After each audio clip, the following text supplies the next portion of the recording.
এখানে হচ্ছে আমরা যেদিন ঢাকাতে এসেছি, আসার পরে হচ্ছে আমরা ছাদে এখানে দেখতেছিলাম। আমার ভাইয়া অনেকগুলো কবুতর কিনেছে, তো ভাইয়া সব কবুতরকে খেতে দিয়েছে।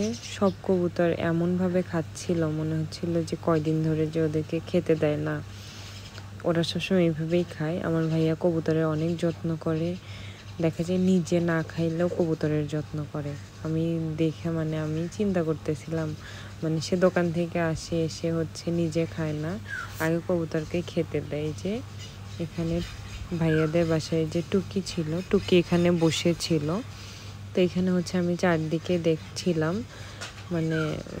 ভালোই লাগছিল। বিকালবেলা খুব বেশি রোদ ছিল না, ছাদে তো বেশ বাতাস লাগে, তো বাতাসে ভালোই লাগছিল।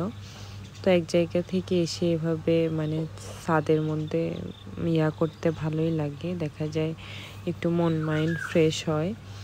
তো এখানে হচ্ছে আমি ছাদটা একটু ঘুরে ঘুরে দেখছিলাম। এখানে অনেক ধরনের গাছ লাগানো ছিল, মোটামুটি অনেক ধরনের গাছ লাগানো ছিল ভাইয়াদের। তারপরে হচ্ছে আরও আশেপাশে যারা ফ্ল্যাটের আছে, তো হচ্ছে সবারই এখানে গাছ লাগানো ছিল। পেয়ারা গাছ, আম গাছ, লেবু গাছ, তুলসী পাতা, আরও কী কী যেন গাছ, আর অনেক ধরনের ফুল গাছের চারাও লাগানো ছিল।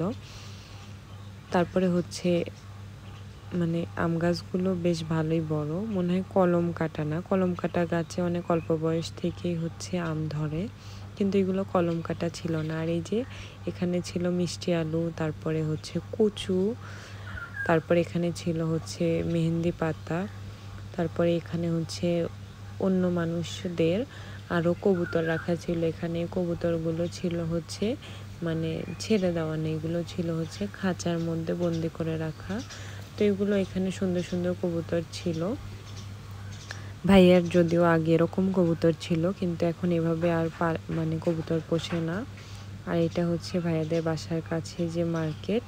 আমরা হচ্ছে একটু পরে এখন হচ্ছে করে একটু ফ্রেশ হয়ে তারপরে হচ্ছে আমরা শপিং করতে যাব।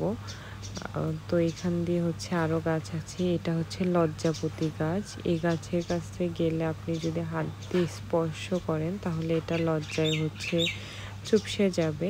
আর এটা সম্ভবত কি যেন একটা ফুলের গাছ ছিল। এই ফুলের গাছে হচ্ছে সাদা ফুল হয় বড় বড়।